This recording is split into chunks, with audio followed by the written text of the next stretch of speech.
Hello and welcome to S1ap on Location, where today we take a look at the death and rebirth of Columbia Speedway in Cayce, South Carolina.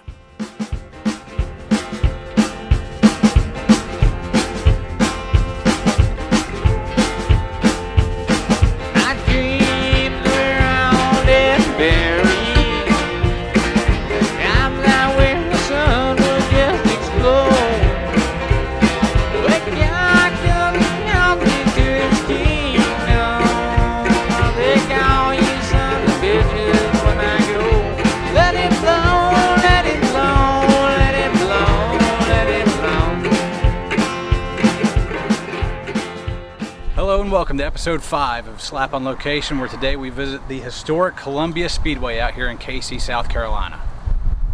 The fact that this track is preserved as good as it is today is honestly kind of a miracle. It was shut down in 1975 when they ran their last late model sportsman race out here.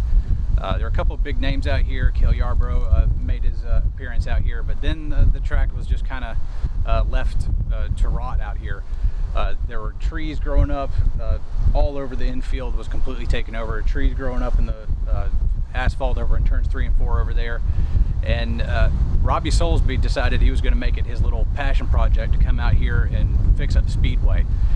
Jeff Gilder of Racers Reunion got involved, and a lot of guys from Racers Reunion came out here, and basically their game plan was to just come out here with a couple of chainsaws and just work at it a little bit every day. But then over time it kind of just built momentum, and then they just had hundreds of people come out here and just donating as little as a few hours of their time to come out here. And then the city got involved and saw what they could do with all this open land and this open area right here. They brought in some heavy equipment, started cutting everything down, really sped this up. And by the time 2009 was out, they were putting up their first festivals out here. There was a huge success. They got the first festival, I think, got somewhere around 30,000 people to come out here, according to everything I've read on Wikipedia and stuff, and Racers Reunion and Columbia, various local news websites and stuff.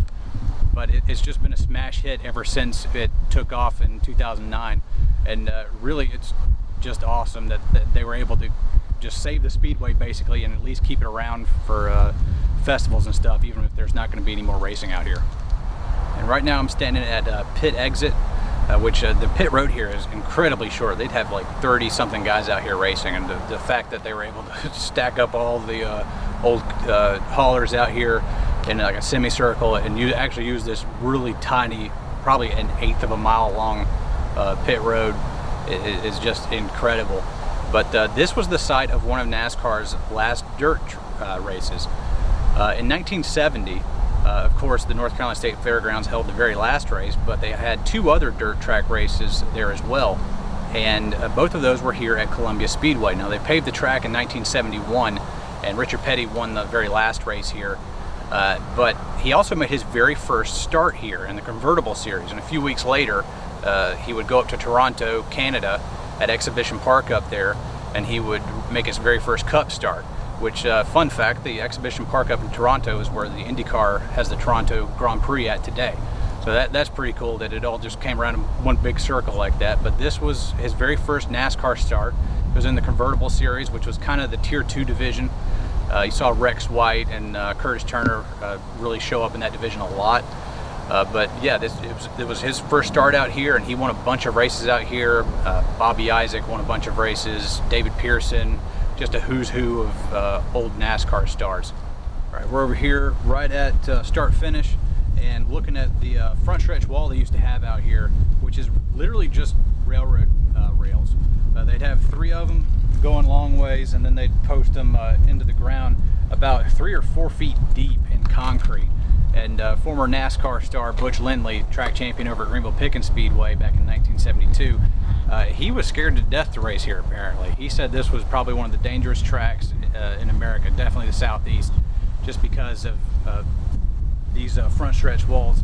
Now right here by the front stretch wall, we have this retaining wall which is behind the main railroad rail wall, and this was to keep fans far away from the guardrail they had out here. But along the wall we have this mural painted by Jimmy Collins that has all the numbers of all the people who made starts out here, all the big names. You got Junior Johnson is 27, Bud Moore, and of course in his 15.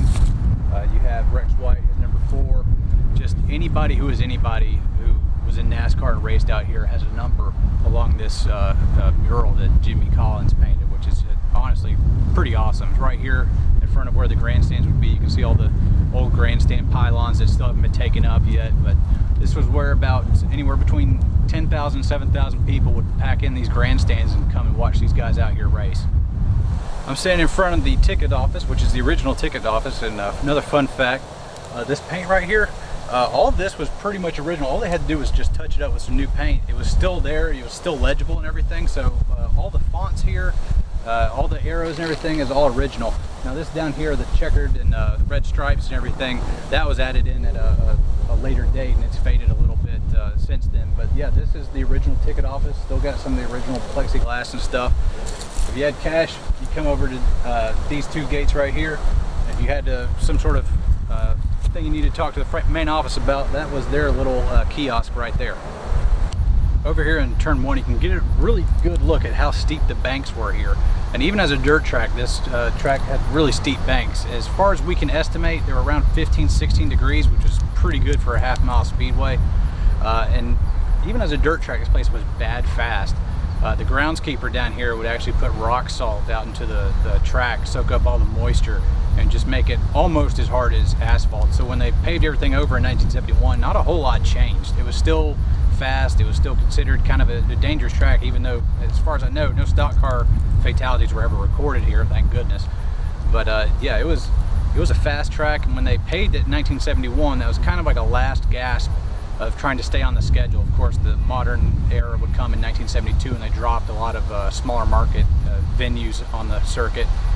Places like Greenville Pickens lost their date. Columbia lost its date in 1971 as well.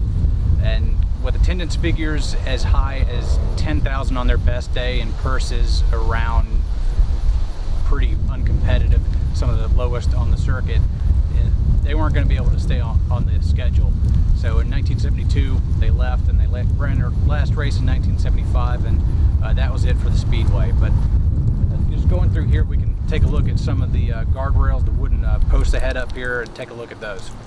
Right here is the turn 1 wall, and then turns 3 and 4 and 1 and 2, they basically had telephone poles set into the ground in concrete, and then they just had this really thick wood paneling that just went around the whole track. But as you can see, the wall here wasn't really that high, but I think it's a lot better to hit something like that than those railroad rails over the front stretch, to be honest with you. Over here right between turns 1 and 2, and you can really get an idea of how steep the banking was right here. Even by today's standards, this is a pretty high banked short track. These guys would have been tearing right around through here, and those wooden walls that go all the way around here. We know at least one confirmed case of David Pearson busting through that wooden wall and ending up in the ditch out here.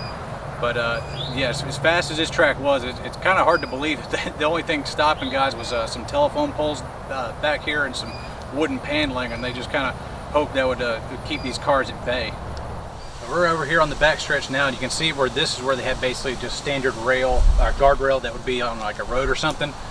Just wooden posts in here, just sheet metal put up, and again, just really low walls around here, but they had painted them red and white.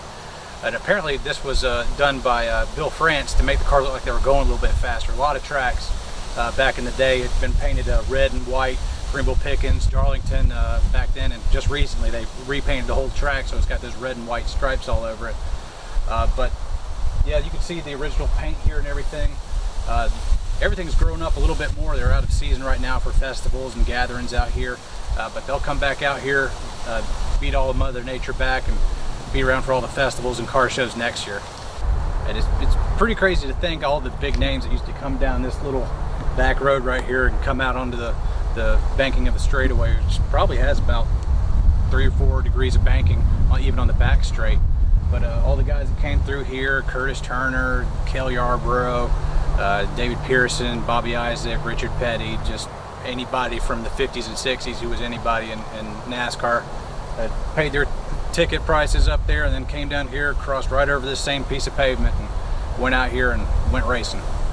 We're over here in between turns 3 and 4, and yeah, that's about it with our tour of the track. You can see the curbing around the inside over here where cars would just run right up against that, and run as close to the bottom as they could get. But that concludes our little tour here of Columbia Speedway. They still do all sorts of festivals out here, Scottish festivals, car shows, swap meets. The city of Columbia and Cayce, South Carolina are very involved down here. So it's really cool to see these old tracks, not just preserved as like a nature trail like Okanichi, but also being used as a multi-purpose outdoor arena. Because really all they had to do was come out here, cut down all the trees, and all this land is flat, all the parking lots out there is flat, and you got like a really great venue for outdoor concerts and anything you want to do out here. So it's really awesome to see this old track get some new life as an outdoor arena and venue. So that concludes our tour of Columbia Speedway, and it lives on. Even though it might not have any cars screaming across the pavement anymore, it certainly still is in everybody's hearts and memories to this day for good reason.